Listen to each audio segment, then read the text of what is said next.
How Um, about speaking of wives, Clara Muhammad? Describe her, if you could. and that woman, I mean, it's just to know her is she was such a meek and humble woman. She went through so much, and she supported her husband in the entire time. Very supportive. She had a lot of children, and she supported the school. She was the one to come up with the school. She created the school to teach um, her children, grandchildren, and us. She was the considered the first lady, Mhm. and by the Honorable Elijah Muhammad being the leader, she was the first lady. She was our first lady, and we honored her so much. Later on, after her death, they changed the school name from Muhammad's University of Islam to Sister Clara Muhammad Schools. Uh, she was humble and clean and meek. When her husband went to prison, she kept the mosque going and the schools going. And she never deviated from her path, not once. And she was a very quiet person, very humble and meek too.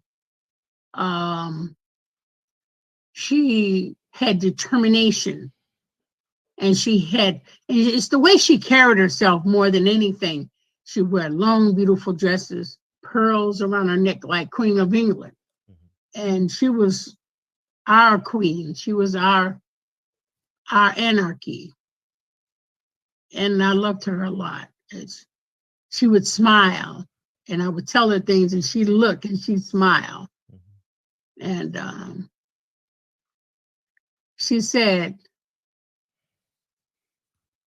you're in my house. You're just like one of my own children. And I thought that was very honorable for her to say that to me. Matter of fact, on a very rainy night, a rainy day when we were out of school, my mother and father was working, and she said, "Grandfather is here to teach y'all some things today." And yeah, who would like to learn how to cook? And I said, me. So the Honorable Elijah Muhammad came down, and he said, I'm going to show you, me and other grandchildren, how to make bean soup. And he sat there and he cut up and had us chopping up celery and onions. And he said, put it in the pot. And he would show us one by one how to make the bean soup. Then one day he showed us how to make the bean pie. Then he showed us how to make um, uh, carrot cake. That's him and his wife in the kitchen with us, his grandchildren and me, learning all these things. And I mean, I just stood up and go, oh my God. I said, oh Allah, thank you so much for giving me this opportunity to be with these great leaders and great women. I just always thank Allah for that moment. Those are moments that I would cherish for the rest of my life. It's just been a blessing for me to grow up knowing these great people, serving coffee, tea to his dignitaries and guests. I mean, Martin Luther King, we had served coffee with him, and he just trained all the girls how to serve, how to learn to serve. And it was just simply amazing.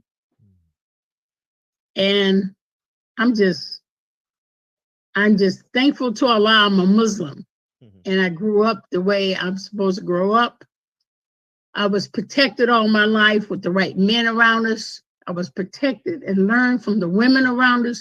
I never knew any woman in my circle that I've lived with and talked to that was so humble and meek and genuine and loyal.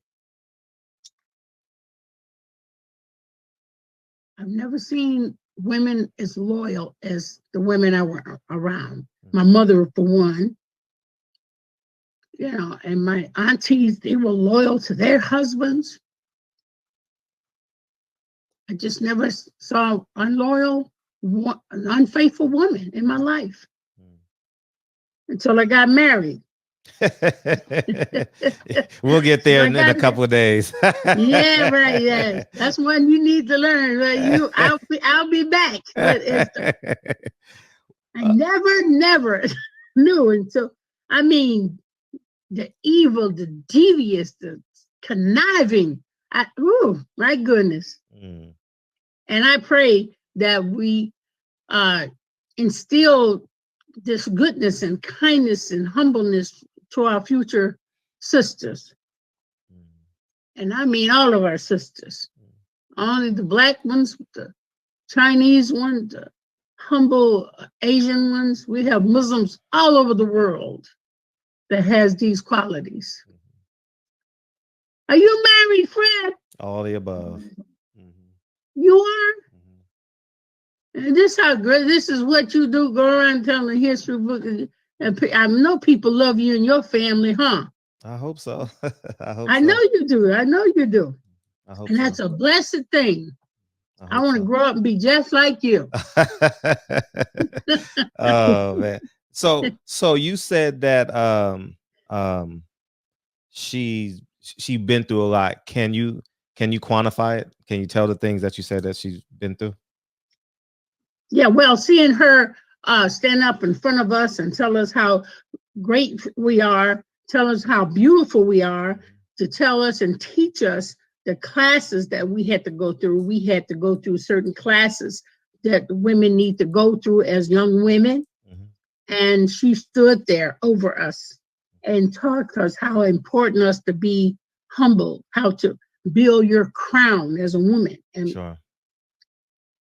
I've never met a woman yet like her, ever. And it was just to look at royalty like that, but at that time we would consider them the royal family. Sure. And it was bigger. It's a bigger royalty than the Queen of England. That she was our queen. She was our queen. Our Afro Asiatic original queen. And I mean, I would have done anything for her at any time. Wow. For her. But this is the thing. When I start seeing more than I wanted to see, she still stayed strong and benevolent. And there were some people I just didn't like around her. And I wasn't thinking about nice things to do to them either. But I saw her go through, disloyalty. Can you elaborate on that? I can't. I can't. I can't do it right now. It's just some things I just didn't see her. I just didn't see what was going on in her family when it was broken out that Muhammad had all these women impregnated with children and everything. And I saw that, and being loyal to our queen, I didn't like it at all. I didn't understand it. I didn't like it. It was just the things that we saw in the papers that you read about him having, other women, and that part I didn't like. I was trying to refrain from thinking bad things, and it was just wrong, and I think it's wrong, But there's a parable inside the Holy Quran says, men are made to be weak, And I've seen that in the past. Mm. But it's just not right. It's just not right.